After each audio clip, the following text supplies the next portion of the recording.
Nobody talks about why 17 security guards quit their jobs at the USS North Carolina Museum between January and October 2023. The museum's official records list personal reasons and better opportunities. But Lieutenant Marcus Webb, a retired Navy officer who now serves as the museum's night operations manager, kept copies of the real exit interviews, handwritten statements that read like confessions from men who'd seen too much. 3 of those former guards agreed to share their experiences with me on the condition I never used their real names. What they described wasn't just job stress or boredom from watching an empty ship. It was something that's been happening since she became a museum in 1962. Something the museum board refuses to acknowledge. My name is Staff Sergeant Michael Thompson, and I worked as Night Operations Coordinator at the USS North Carolina Battleship Memorial for 8 months before I couldn't take it anymore, and put in my notice and moved back to Charlotte, where I'd rather work third shift at a factory than spend another night alone on that ship, monitoring systems and equipment. And let me tell you right off that I'm not the kind of guy who believes in ghosts or supernatural nonsense, because I spent 12 years in the Marines, including 3 deployments to Afghanistan, and I've seen enough real horror to know the difference between combat stress and actual danger. But what happened to me on that battleship was something that no amount of military training could have prepared me for. I ended up working at the North Carolina because after I got out of the Corps in 2022, I was having trouble finding decent work in Charlotte that paid enough to cover my rent and car payment. And the VA counselor suggested I look into jobs that utilized my military logistics and operations background. And when I saw the posting for Night Operations Coordinator at the Battleship Museum in Wilmington, I figured it would be perfect, since it involved managing overnight facility operations, monitoring climate control systems, and coordinating maintenance schedules. And the pay was decent, at $22 an hour for 12-hour shifts from 8 p.m. to 8 a.m.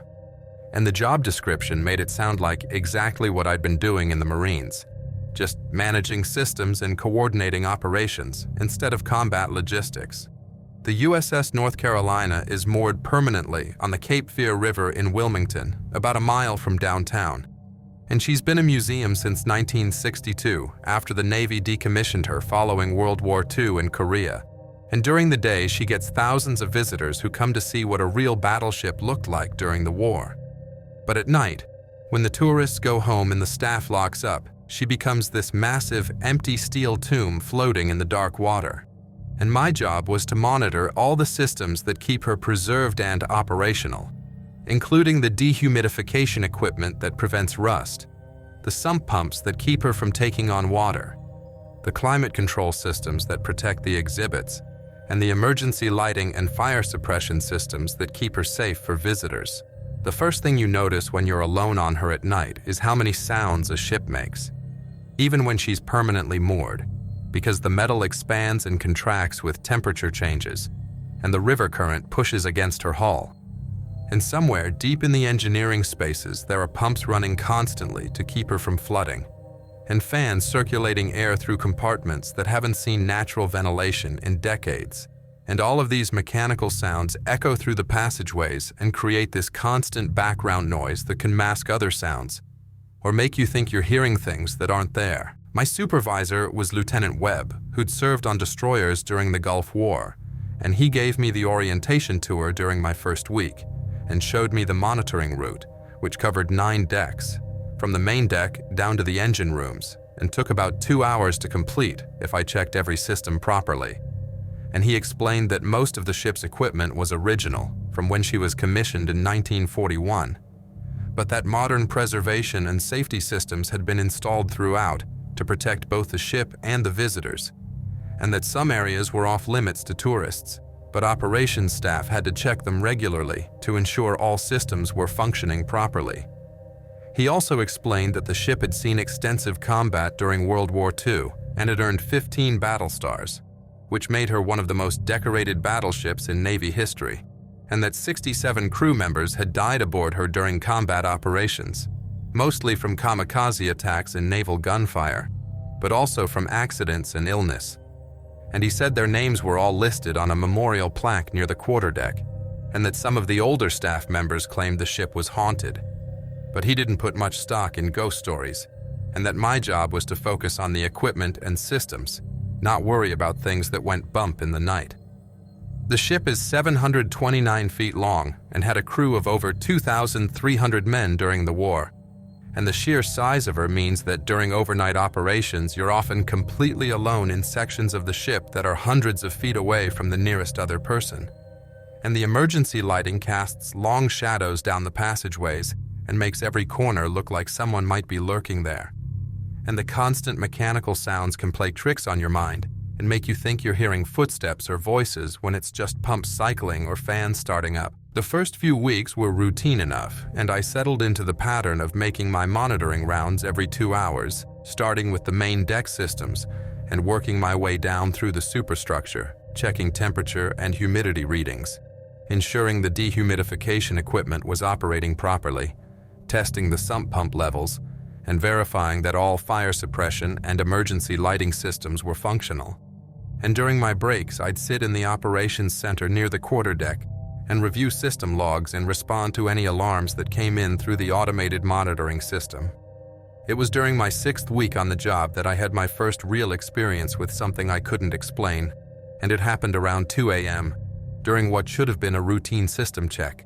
And I'd just finished verifying the climate control readings in the enlisted mess and was heading toward the washroom on the 2nd deck to splash some water on my face because the night air was making me drowsy,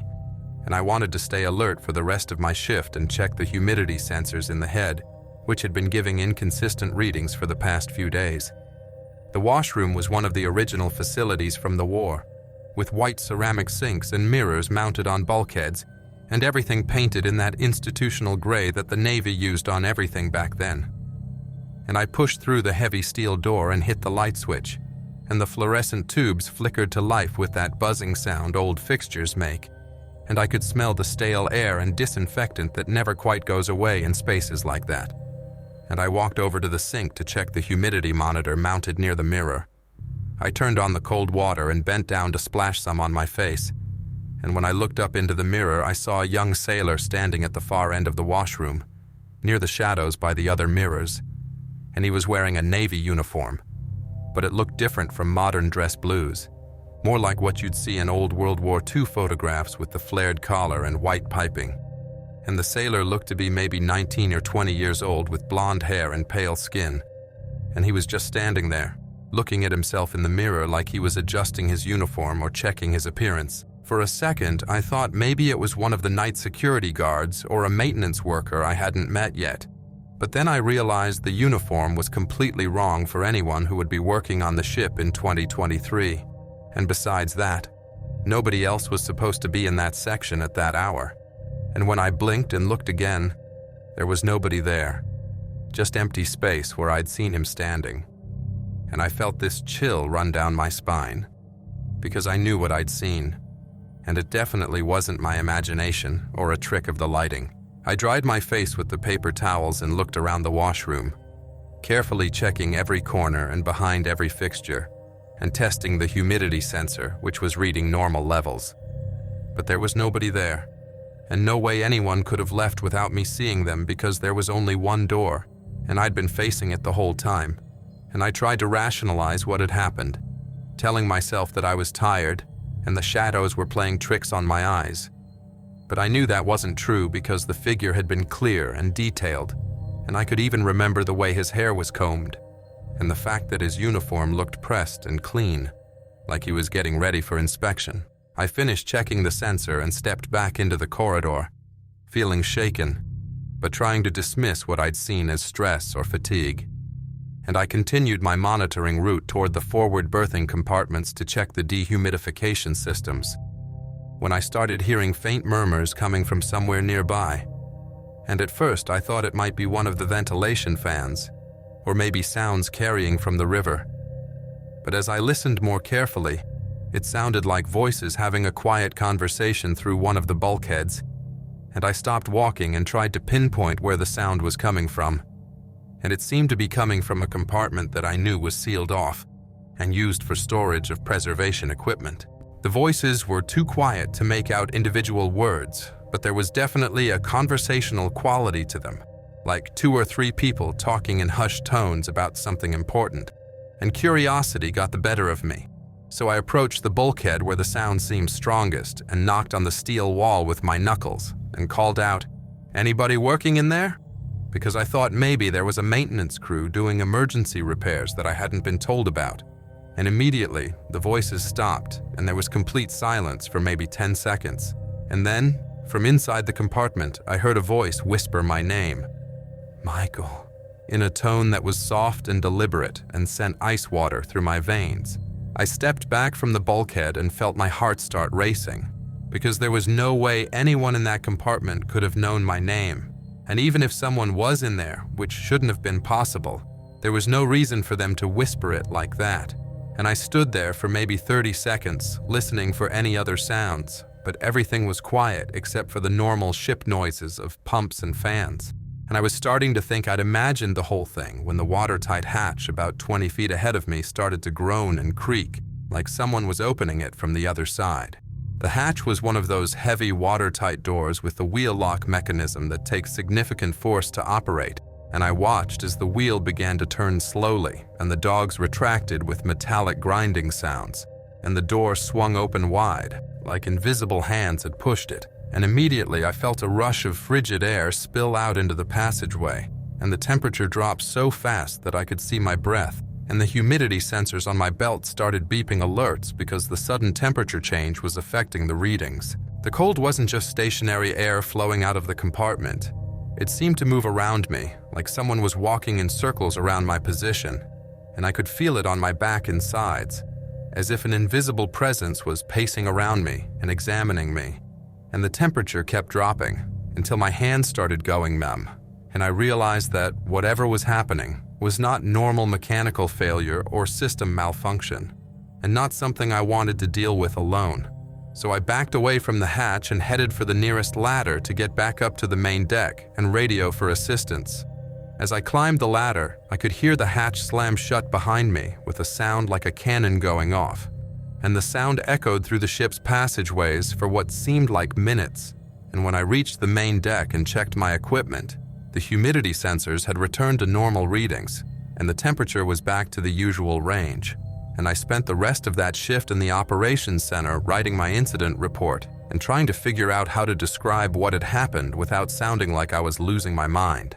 I ended up writing that I had encountered a system malfunction that caused temperature fluctuations in the forward compartments, and that I'd found an unsecured hatch that I'd properly secured. But I didn't mention the voices, or the figure in the washroom, or the way the cold had moved around me, because I knew how that would sound, and I figured maybe it was just some kind of unusual mechanical issue that I didn't understand, and I resolved to ask Lieutenant Webb about it during my next shift. But when I came in the following evening, Lieutenant Webb pulled me aside before I started my rounds and asked if everything had been normal during my last patrol, and I told him about the temperature fluctuations and the unsecured hatch, and he got this look on his face like he'd been expecting something like this. And he said that sometimes the old ships have unusual thermal dynamics, and that pressure changes can cause hatches to come loose, and that I shouldn't worry about it unless it became a regular occurrence. And then he mentioned almost casually that the washroom on the second deck had some history connected to the ship's wartime service.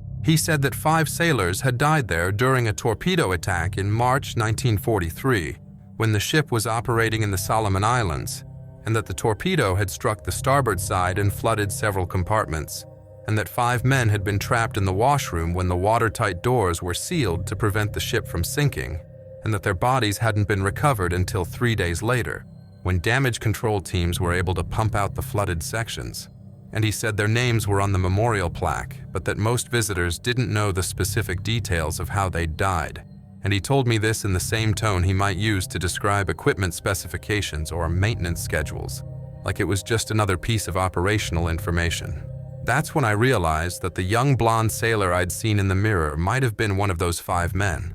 and that what I'd experienced wasn't just my imagination playing tricks on me, but something connected to the ship's history and the men who died aboard her. And I started to understand why the previous night operations coordinator had quit suddenly, and why Lieutenant Webb had been so matter-of-fact about unusual occurrences, and why the museum administration preferred to keep certain information from becoming public knowledge. Over the next few months, I had several more encounters in different parts of the ship while conducting my monitoring rounds, and I started keeping a personal log of incidents that I never included in my official reports, because I knew Lieutenant Webb would either think I was having stress reactions or reassign me to day shift, or I wouldn't be alone with whatever was on that ship. And I talked to a couple of the security guards who'd been there longer, and they all had stories, but nobody wanted to talk about them officially, because they needed the job and couldn't afford to get fired for filing reports about supernatural activity. One night in July, I was checking the climate control systems in the engine room when I heard footsteps on the metal grating above me, and when I looked up, I could see a shadowy figure moving between the machinery. But when I climbed up to investigate, there was nobody there, and the humidity readings showed normal levels, even though I could have sworn the air felt different. And another time, I was testing the fire suppression system in the sickbay when I heard someone coughing in one of the examination rooms,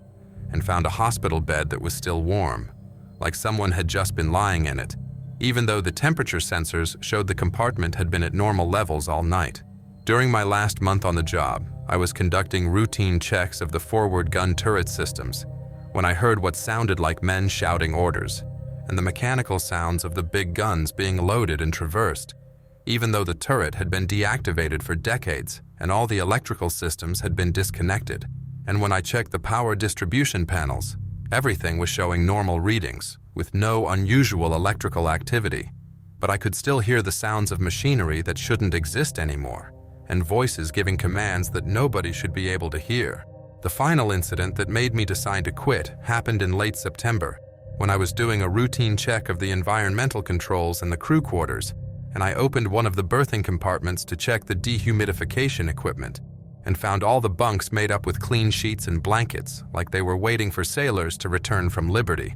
And there were even personal items on some of the bunks, including photographs and letters and a harmonica on one pillow, and the humidity readings were perfect, even though the compartment should have been empty. When I came back an hour later to verify the readings, everything was gone, and the bunks were back to their normal museum state, with the mattresses rolled up and bare metal frames, and the environmental systems showed no changes in temperature or humidity that would account for what I'd seen. And I realized that whatever was happening on that ship was beyond anything I could explain or report through normal operational channels. I put in my 2 weeks' notice the next day and told Lieutenant Webb that I'd found a better opportunity in Charlotte, which was technically true because anything was better than spending another night alone on that ship with the spirits of men who died 70 years ago, but were still carrying out their duties and still trying to live the lives that had been cut short by war. And I never told him about the berthing compartment or the other incidents because I knew he already knew, and that the museum had been dealing with this for decades and had developed a policy of not acknowledging it officially. When I think back on my time aboard the USS North Carolina, I don't feel scared or traumatized, because the encounters I had weren't malevolent or threatening. They were just sad. And I think those sailors are still aboard because that ship was their home and their workplace and the place where they died. And they're not trying to hurt anyone. They're just trying to continue being sailors and doing their jobs. And maybe they don't even realize that the war is over and that their ship is now a museum and that the Navy they serve no longer exists. But I also understand why so many security guards and operations staff quit their jobs there. Because working alone on a ship where the dead still walk the decks and stand watch and carry out their duties is not something most people can handle for very long. And even though I respect those men and what they sacrificed, I couldn't continue to share their space because every night I was there, I felt like I was intruding on something sacred and private, and that I didn't belong among the ghosts of heroes who'd given their lives for their country and their shipmates. The last image I'll never forget is from my final night on the ship when I was doing my last system check, and I stopped by the washroom where I'd first seen the blonde sailor to verify the humidity sensor readings one more time. And when I looked in the mirror, I saw not just one figure, but 5 sailors, all in their World War II uniforms, standing at attention like they were mustering for inspection, and they all looked young and serious and proud. And when I blinked, they were gone. But I knew they were still there, watching over their ship and waiting for orders that would never come from officers who'd been dead for generations. And I realized that the USS North Carolina would never just be a museum, as long as her crew was still aboard. The second account came from a former Marine who worked at the USS North Carolina Museum for nearly a year before transferring to a different position on the mainland. He writes, "My name is Corporal James Dawes, and I worked as a facilities maintenance technician at the USS North Carolina Battleship Memorial in Wilmington during 2023. And what I'm about to tell you happened during the winter, when I was working the evening maintenance shift with two other veterans who'd also found work at the museum. And this incident changed all three of us in ways that are hard to explain, and made us understand that some places hold on to their past in ways that go beyond what you can read in history books or see in museum displays. I worked with two other guys who'd also served in the military. Private First Class Tommy Harris, who'd been in the Army for 4 years and done a tour in Afghanistan, and Sergeant Dave Miller, who'd been a Navy Seabee for 8 years and had deployments all over the Pacific. And we all got along well because we understood each other's military background and sense of humor,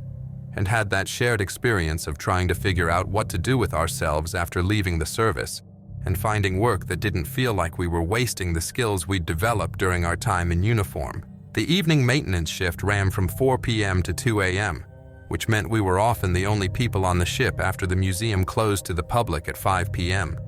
And during those long nights, the ship took on a completely different character than what visitors experienced during the day, because the tourist crowds and guided tours and educational programs all disappeared, and what was left was just us, and this massive steel vessel that had seen more combat and carried more history than most people could imagine. And sometimes during the quiet hours, you could feel the weight of all that history pressing down on you. Harris was the youngest of our group at 26, and he had this nervous energy that made him talk constantly, especially when he was working on something complicated. And he'd developed this habit of making jokes about everything as a way to deal with stress, which I recognized because I'd done the same thing during my deployments. And Miller was the quiet professional type who'd seen enough of the world to know that not everything needed commentary, but when he did speak, it was usually worth listening to. And he had this way of keeping us focused on the work, when Harris and I would get distracted by conversation. The job involved maintaining everything from the HVAC systems that control temperature and humidity throughout the ship, to the electrical systems that power the exhibits and lighting, to the pump systems that keep her from taking on water. And it also included routine patrols to check for any maintenance issues or potential problems that might affect visitor safety. And these patrols took us through every deck and compartment, and we'd learn to work as a team, because some of the spaces were pretty remote, and it was better to have backup if something went wrong mechanically, or if we encountered any safety issues. Miller had been working at the museum longer than Harris and me, and he'd picked up a lot of knowledge about the ship from the other staff members and the volunteer guides, who were mostly older guys who'd served in the Navy or Marine Corps and had personal connections to similar vessels. And he would sometimes share stories about things that had happened during the war, or interesting facts about how the ship operated. But he was also the one who first mentioned that some of the long-term employees had stories about unusual experiences they'd had while working alone on the ship. Most of these stories involved sounds that couldn't be explained by mechanical systems, or visual sightings of figures in areas where no living person should have been. And Miller said that the unofficial policy was not to talk about these things with visitors or in official reports, because it was bad for business. And the museum administration preferred to focus on historical facts and educational value, rather than supernatural speculation. But that among the staff there was an understanding that strange things sometimes happened, especially during the evening and overnight shifts. Harris always made fun of these stories and would joke that any ship this old was bound to have creaky metal and strange acoustics, and that people's imaginations would fill in the rest. But I noticed that even he was more alert and careful when we were in certain sections of the ship, especially the areas that were off limits to tourists and had been sealed off for safety reasons, or because they contained sensitive historical artifacts that needed to be protected from damage and theft. It was a Tuesday evening in February 2023, and the three of us had just finished our individual maintenance tasks for the day, which included checking fluid levels in various systems, testing emergency lighting and fire suppression equipment, and replacing filters in the HVAC units that kept the ship's interior climate controlled. And we were gathering in the enlisted mess hall for a quick break before starting our joint evening patrol, which we always did together, both for safety reasons and because it was easier to complete the checklist when you had multiple people to verify that everything had been properly inspected. We'd grabbed some coffee and snacks from the vending machine and were sitting around one of the old mess tables that had been there since the war, talking about our plans for the upcoming weekend and sharing stories about some of the more unusual visitor questions we'd heard during our shifts. And Harris was telling us about this tourist who'd asked him if the ship had Wi-Fi during World War II and wanted to know why there weren't any electrical outlets in the crew quarters for charging phones. And we were all laughing about how some people seemed to have no concept of what technology was like in the 1940s. Miller started telling us some of the old ship legends that the staff would joke about, including stories about ghostly sailors still standing watch in various compartments, and mysterious sounds coming from sealed-off areas, and equipment that would turn itself on and off without any logical explanation. And he mentioned that one of the volunteer guides who'd been there since the museum opened in the 1960s claimed to have seen the same ghostly figure multiple times over the years, always in the same corridor, and always wearing a World War II-era Navy uniform. Harris immediately started making fun of the ghost stories and saying that if there really were ghosts on the ship, they were probably just bored dead sailors looking for someone to talk to, and that we should be honored to work alongside such distinguished spirits, and that maybe they could help us with some of the more difficult maintenance tasks, since they knew the ship better than anyone, and we all laughed about that. But I noticed that Miller didn't seem as amused as Harris and me, and he got this serious look on his face, like he was remembering something he didn't want to talk about. After about 15 minutes, we finished our break and headed out to start our evening patrol, which was a routine we'd done dozens of times before and involved walking through every accessible deck and compartment in a specific route that took about 2 hours to complete and included checking doors and hatches to make sure they were properly secured, testing emergency systems, and looking for any maintenance issues or signs of damage that might need attention the next day. And we had clipboards with checklists that we had to sign off on at each checkpoint to prove that we'd actually completed the full patrol. We started on the main deck and worked our way down through the superstructure, checking the bridge and combat information center and the various office spaces and crew quarters that were open to visitors during the day, and then moved into the more restricted areas that tourists didn't normally see, including some of the engineering spaces and storage compartments and ammunition handling rooms that were kept locked for safety reasons and contained equipment and artifacts that were too valuable or dangerous to be accessible to the general public.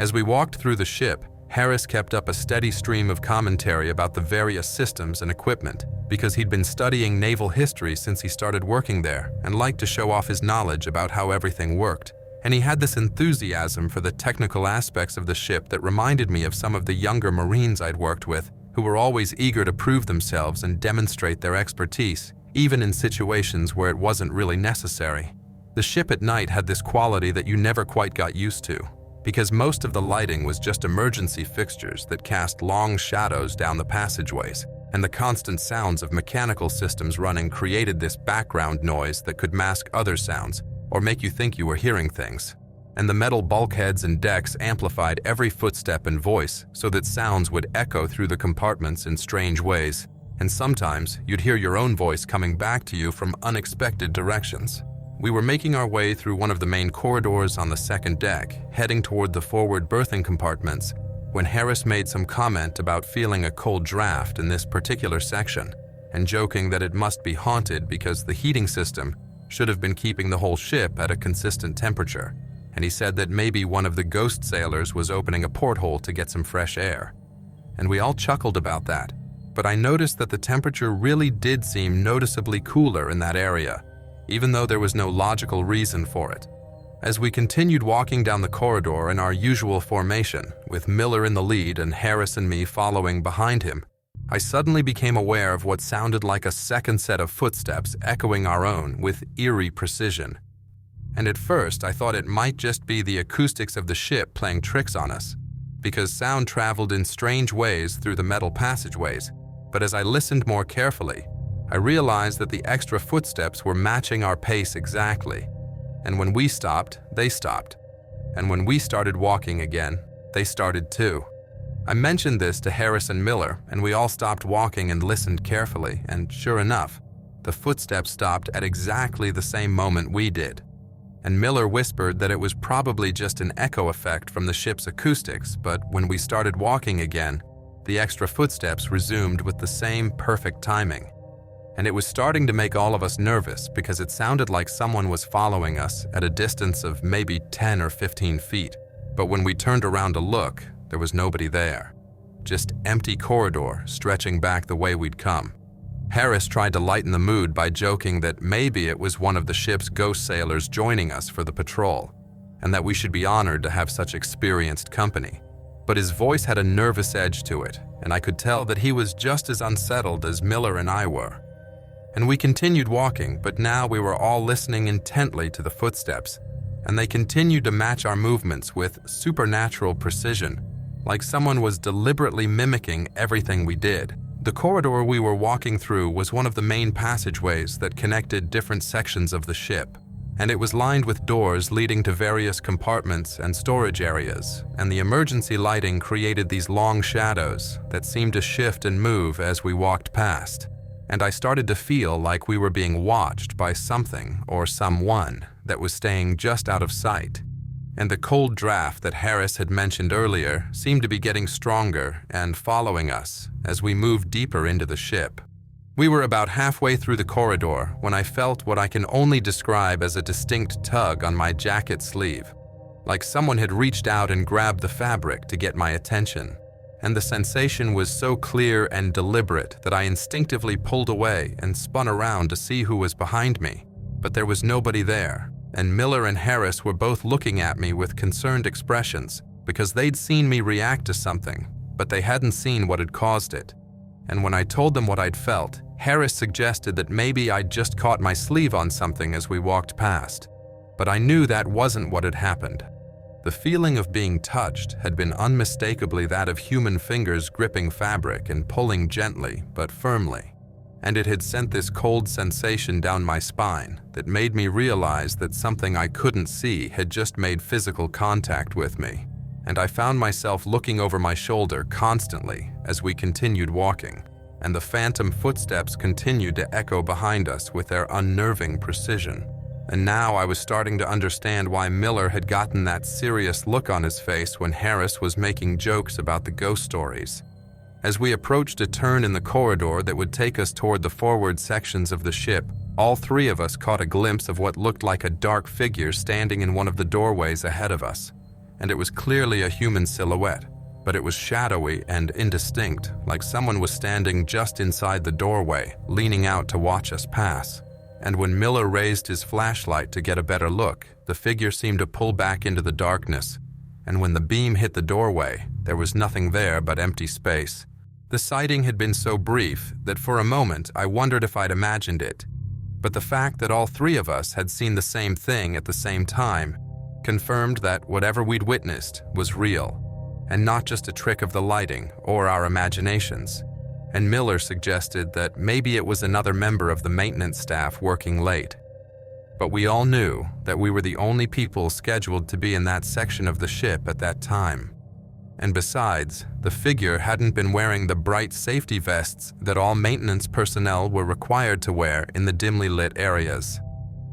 As we continued our patrol, the shadowy figures began to multiply, and we started seeing them flickering around corners and between doorways like watchers lurking just at the edge of our perception. And each fleeting shape made our nerves fray a little thinner, and the phantom footsteps continued behind us relentlessly.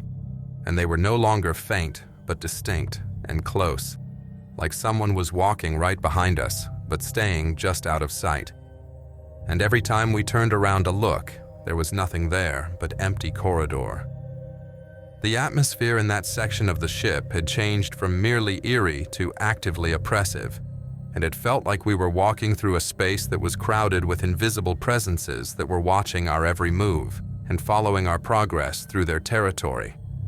And the temperature seemed to keep dropping as we moved deeper into the corridor, and our breath was starting to show in the beam of Miller's flashlight, and the metal bulkheads were becoming cold to the touch. Miller, who had been trying to maintain his composure and keep the patrol moving on schedule, finally stopped and turned to Harris and me, and in a quiet but urgent voice suggested that we pick up the pace and get through this section as quickly as possible, because something wasn't right, and we needed to get back to the main deck where there were better lighting and more normal conditions. And he signaled for us not to look back and to just keep moving forward, no matter what we heard or thought we saw behind us. Our footsteps became a pressured rhythm as we almost ran through the oppressive, dimly lit passageway, and the phantom footsteps behind us seemed to quicken as well, matching our increased pace with the same supernatural precision, and the shadowy figures became more frequent and more distinct, as if whatever was following us was becoming bolder and more aggressive.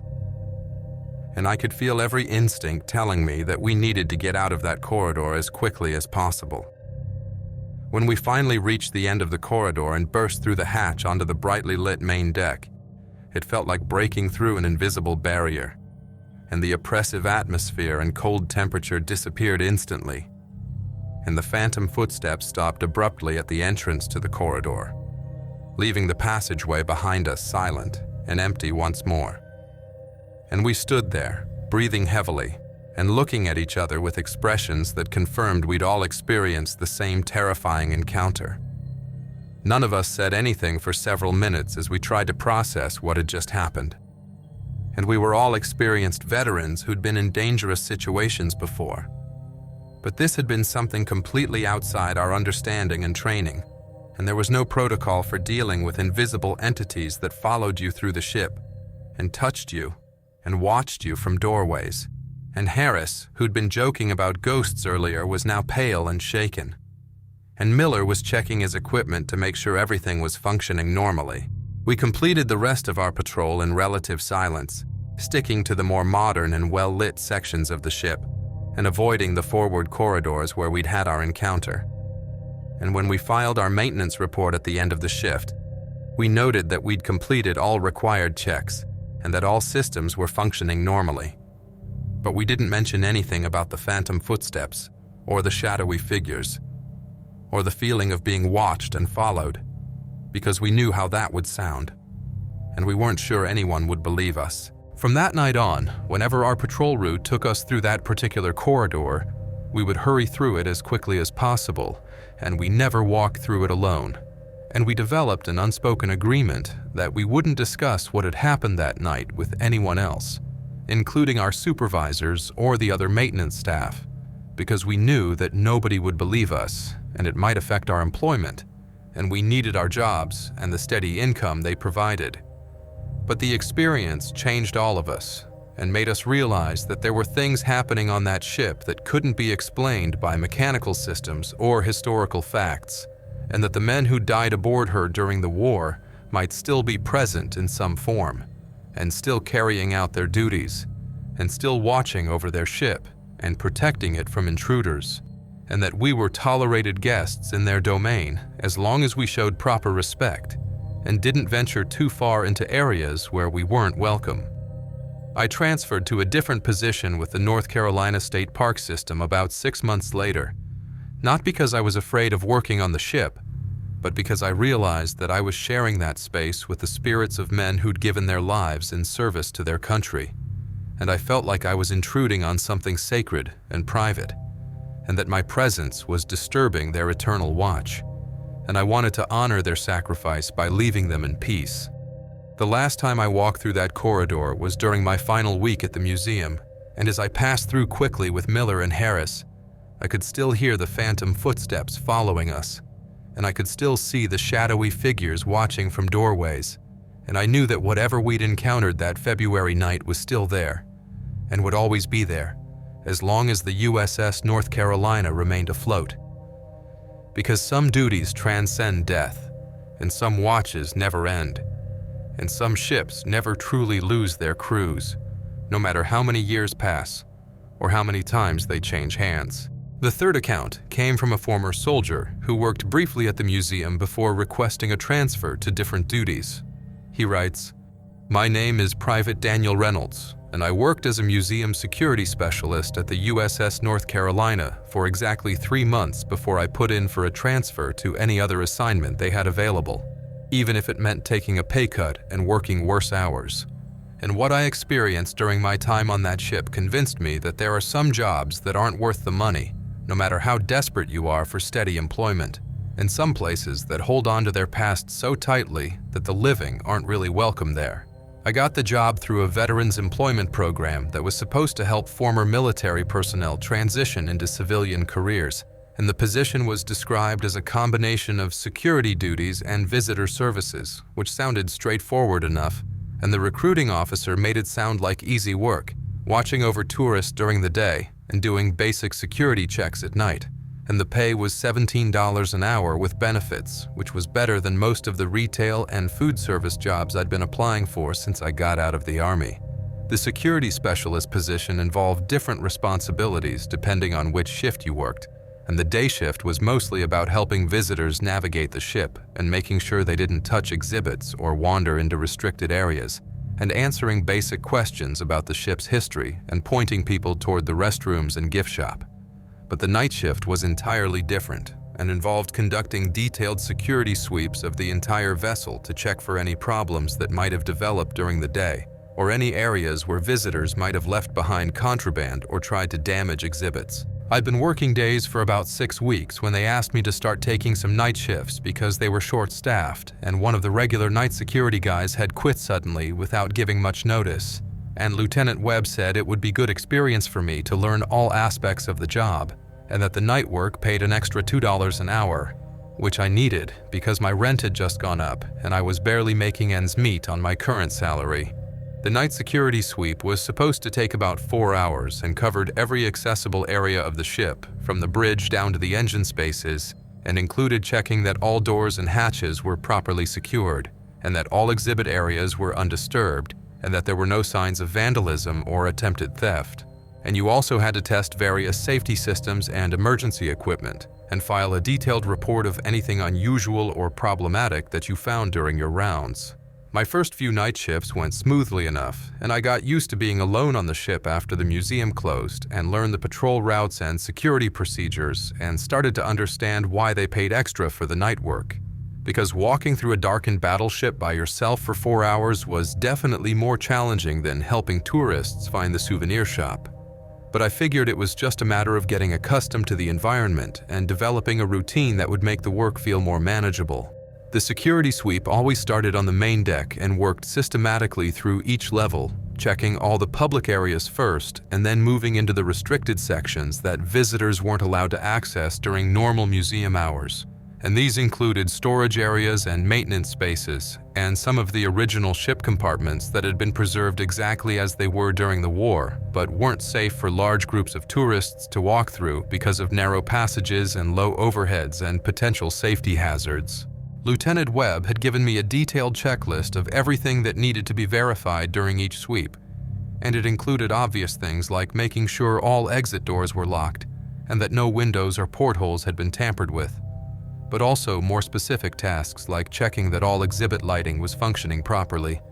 and that climate control systems were maintaining proper temperature and humidity levels, and that there were no signs of water intrusion or pest activity that might damage historical artifacts. The lower decks were always the most time-consuming part of the sweep because they included areas like the enlisted mess hall and the galley,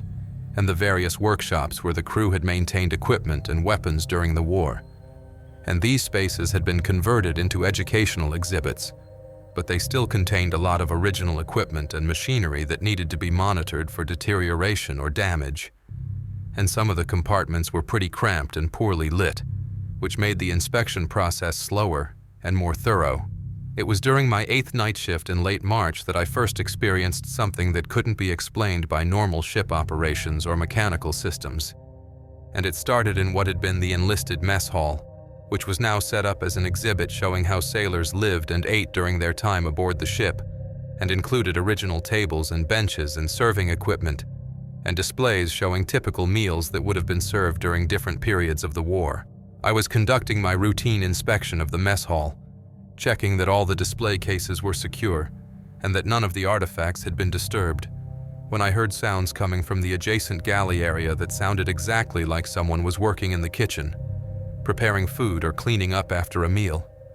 And I could hear pots and pans clattering and what sounded like metal utensils being moved around and water running in the sinks. And I assumed that one of the maintenance staff was working late on some kind of repair or cleaning project. I called out to let whoever was in the galley know that I was conducting my security sweep and didn't want to startle them, but I didn't get any response, and the sounds continued. So I walked over to the entrance to check what was going on, and when I looked into the galley, the room was completely empty, and all the lights were off, and there was nobody there. But I could still hear the sounds of kitchen work continuing, as if invisible hands were moving equipment around and preparing food for a crew that hadn't been aboard for over 70 years. The galley exhibit included original cooking equipment and food preparation areas and serving stations that had been restored to show how meals were prepared for a crew of over 2,000 men, and the sounds I was hearing were coming from these specific areas,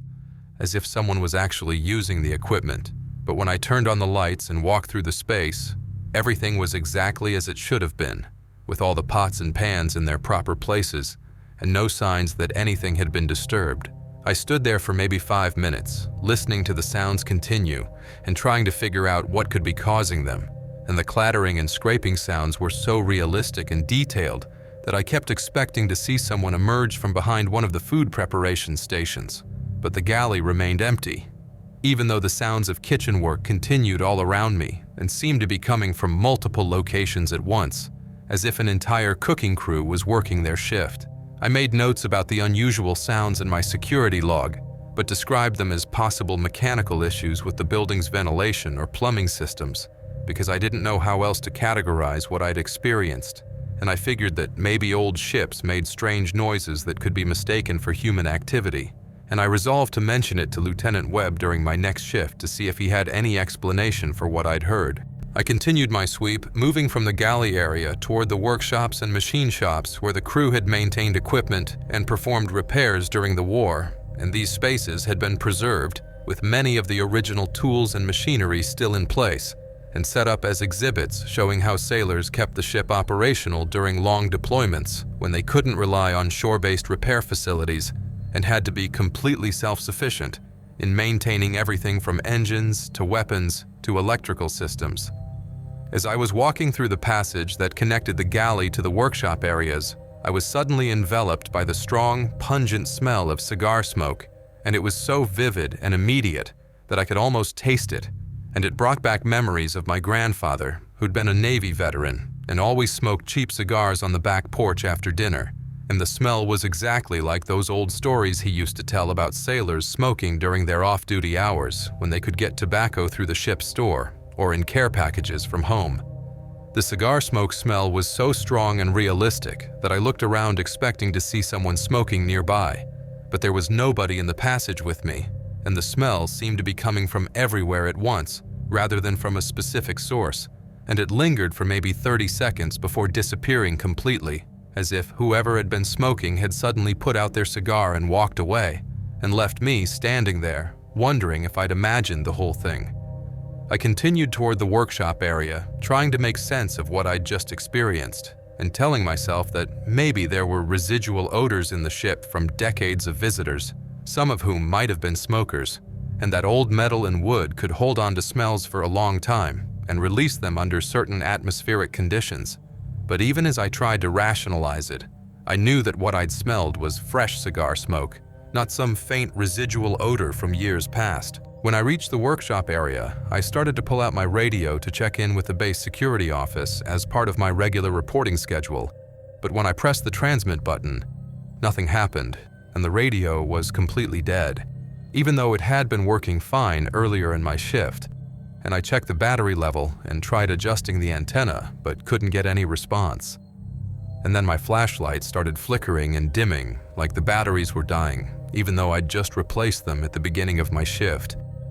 The flashlight flickered a few more times and then cut out completely, leaving me in near total darkness, except for the weak emergency lighting that cast these dim red glows at intervals along the passages, but didn't provide nearly enough illumination to conduct a proper security inspection.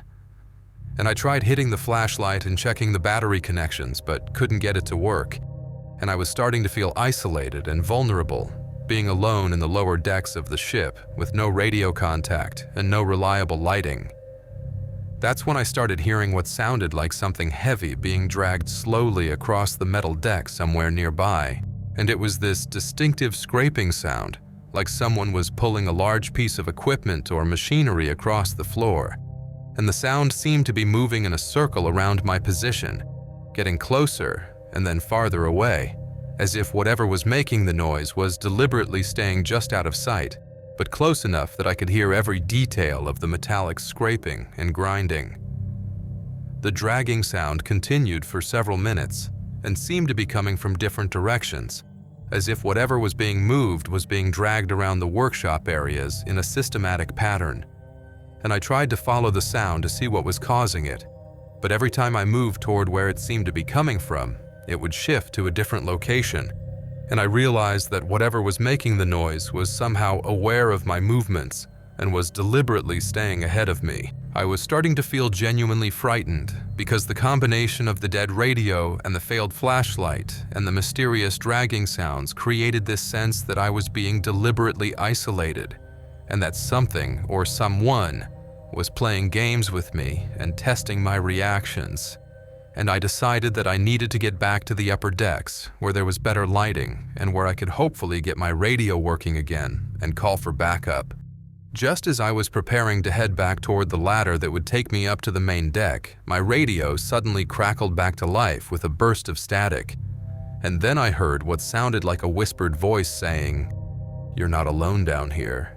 And the voice was so clear and distinct that there was no mistaking it for mechanical interference or atmospheric conditions. And it sounded like someone was speaking directly into the microphone from very close range. At the same moment the radio transmitted that whispered message, my flashlight flickered back on, and in the beam I could see a piece of yellowed paper that had been pinned to the door of one of the workshop compartments. And the paper looked old and weathered, like it had been there for a long time. But I was certain it hadn't been there when I'd passed through the area earlier in my shift, because I would have noticed it during my inspection, and I approached the door carefully to see what the paper contained. The note was written in pencil, in handwriting that looked like it was from an earlier era, when people learned penmanship in school and took pride in writing clearly and legibly. And the message was brief, but unmistakable, and it read, "They never left. We're still here, waiting." And it was signed with what looked like initials, but the writing was too faded to make out clearly, and the paper felt brittle and old when I touched it, like it might crumble if I handled it too roughly. I stood there staring at the note, trying to understand how it could have appeared on the door during my shift, and who could have written it, and what it meant by "they never left," and whether this was some kind of practical joke by other staff members, or if there was something more serious going on that I needed to report to Lieutenant Webb.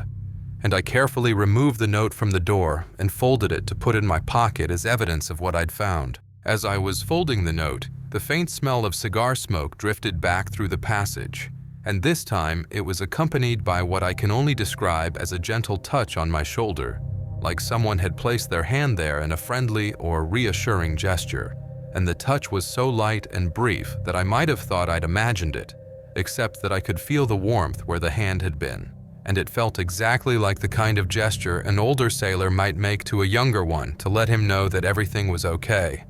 The combination of the whispered radio message and the mysterious note and the gentle touch on my shoulder created this strange sense that I was in the presence of someone who meant no harm, but who wanted me to understand that the ship was home to more than just historical artifacts and museum exhibits, and that there were presences aboard who had never really left their duty stations and were still carrying out their responsibilities in whatever way they could. I realized that I was standing in spaces where men had lived and worked and died during wartime, and that their connection to the ship might be stronger than the simple historical facts that were presented to museum visitors,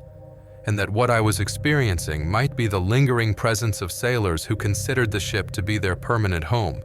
regardless of what had happened to their physical bodies or how many years had passed since they'd last walked these decks. The thought was both frightening and somehow comforting, because if there really were spirits or ghosts aboard the ship, they seemed to be the spirits of men who had served with honor and dedication, and who were still looking out for their ship and making sure that she was properly cared for and protected. And the gentle touch on my shoulder had felt more like a greeting from a fellow serviceman than a threat from something malevolent or dangerous. But I also understood that I was an outsider in their domain, and that my presence was being tolerated rather than welcomed, and that there were probably areas of the ship and aspects of its history that were meant to remain private and undisturbed, and that my job as a security guard didn't give me the right to intrude on whatever arrangements had been made between the living and the dead regarding the ship's ongoing operation. I decided that the best thing I could do was to complete my security sweep as quickly and quietly as possible and return to the upper decks, where I could file my report and hand over responsibility to the day shift staff and try to process what I'd experienced without making any official statements that might sound crazy or unprofessional and get me fired from a job that I needed, even if it was becoming clear that the work involved more than just checking locks and looking for vandalism. I made my way back toward the ladder that would take me up to the main deck, moving quickly but quietly through the lower passages, and trying not to disturb whatever presences might still be active in the workshop and galley areas. And I could still smell faint traces of cigar smoke as I climbed the ladder, and I had this sense that I was being watched by friendly but invisible eyes that wanted to make sure I made it safely back to where I belonged. When I reached the main deck and the normal lighting, and the familiar sounds of the ship's mechanical systems, I felt like I was returning to the world of the living after spending time in a realm where the boundaries between past and present were blurred, and present were much less clear, and where the dead might still have duties to perform and responsibilities to fulfill, regardless of what the calendar said about how much time had passed. I completed the rest of my security sweep without incident and filed my report, noting that I'd found a piece of paper in one of the workshop areas that appeared to be debris left by visitors, and that I'd experienced some temporary equipment malfunctions with my radio and flashlight, but that all systems had returned to normal operation, and that I hadn't found any evidence of vandalism or attempted theft, or any other security issues that required immediate attention. I never mentioned the sounds from the galley, or the whispered radio message, or the gentle touch on my shoulder, because I knew how those details would sound in an official report, and I wasn't sure I believed them myself. And I thought that maybe I'd been more affected by working alone on the ship at night than I'd realized, and that my imagination had started filling in details that weren't really there. But I kept the note that I'd found pinned to the workshop door, and I've carried it with me ever since, as a reminder that there are places in this world where history is more than just facts and dates, and that the men who served aboard ships like the North Carolina formed bonds with their vessels that couldn't be broken by something as simple as death or the passage of time. Over the next few weeks, I continued working night shifts, but I started requesting assignments that kept me on the upper decks and away from the lower levels where I'd had my encounter. And I told Lieutenant Webb that I was more comfortable working in the areas that were familiar to visitors, because I felt like I could do a better job of security if I understood the spaces well. And he seemed satisfied with that explanation and didn't ask for more details. But I also started paying attention to the stories that other staff members would tell during break times, and I noticed that many of the long-term employees had their own experiences with unusual sounds or sightings, or equipment malfunctions that couldn't be easily explained, and that there was an informal understanding among the staff that certain areas of the ship were best left alone during the overnight hours, unless there was a specific reason to be there. I worked at the museum for another 6 weeks before I finally decided that I needed to find different employment, because I couldn't shake the feeling that I was working in a place where I didn't really belong, and where my presence was disturbing something that was bigger and more important than my need for a paycheck. And I put in for a transfer to a different Veterans Employment Program position. Even though it meant taking a significant cut in pay, Lieutenant Webb seemed to understand my decision without requiring a detailed explanation. And he told me that not everyone was suited for the particular demands of working on a historic vessel, and that there was no shame in recognizing that a job wasn't the right fit, and finding something that better matched my skills and comfort level. And he provided a positive reference that helped me get placed in a warehouse security position that paid less, but felt much more straightforward. I never told anyone the full story of what I'd experienced during my time at the North Carolina Museum, because I knew that most people would think I was making it up, or that I'd been affected by stress or isolation or too much exposure to wartime history. But I've kept the note that I found in the workshop, and I've never forgotten the feeling of that gentle touch on my shoulder, or the whispered message that told me I wasn't alone down there. Sometimes I think about the men who served aboard that ship during the war, and what they went through, and what they sacrificed, and I wonder if what I experienced was their way of letting me know that they're still there, and still taking care of their ship, and still looking out for anyone who shows proper respect for what they accomplished. And I feel honored to have been touched by their presence, even if I couldn't handle the responsibility of sharing their space on a regular basis. The note is still in my wallet, and the handwriting has faded even more over the years, but I can still make out the words, "They never left. We're still here, waiting." And I think about what they might be waiting for, and whether it's the return of shipmates who didn't make it home, or the recognition that their service deserves, or just the knowledge that their ship is being properly cared for by people who understand what she means and what she represents. I've never been back to visit the museum since I stopped working there, because I feel like I should leave those men in peace to carry out whatever duties they still feel obligated to perform, and I don't want to intrude on their space again. But I hope that whoever works there now understands that they're sharing the ship with the spirits of sailors who gave everything they had in service to their country, and who earned the right to remain aboard for as long as they choose to stay. These 3 accounts represent only a fraction of the experiences that have been reported by personnel working aboard the USS North Carolina since she became a museum in 1962. And what strikes me most about the testimonies from Thompson and Dawes and Reynolds is not just the consistency of their descriptions, but the respectful tone they all use when describing their encounters with what can only be the lingering presence of the men who served aboard her during World War II and gave their lives in service to their country and their shipmates. Lieutenant Webb confirmed that 17 security and maintenance personnel did indeed resign their positions between January and October 2023. And while the official personnel records list routine reasons for departure, he admitted off the record that the turnover rate in overnight positions has been consistently higher than normal for as long as he's been managing operations at the museum, and that new employees are typically given a probationary period of 90 days, partly to see if they can handle the unique demands of working alone on a vessel that holds so much history and so many memories. What's particularly significant about these 3 accounts is that they come from different areas of the ship and describe different types of supernatural activity, but all share certain common elements, including equipment malfunctions that resolve themselves, mysterious sounds and voices, and visual sightings of figures in World War II-era uniforms. And most importantly, the sense that these encounters are not malevolent or threatening, but rather represent the continuing presence of sailors who consider the ship to be their permanent duty station, regardless of how many decades have passed since they last drew breath. The museum's official position remains that these experiences can be attributed to the natural acoustic properties of an old steel vessel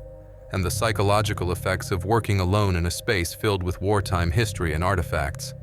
But the consistency of the reports and the credibility of the witnesses suggest that something more significant is taking place aboard the North Carolina than can be explained by conventional means, and that the connection between a warship and her crew may transcend the normal boundaries between life and death. For those who choose to work aboard the USS North Carolina, it appears that the job involves more than maintaining exhibits and ensuring visitor safety,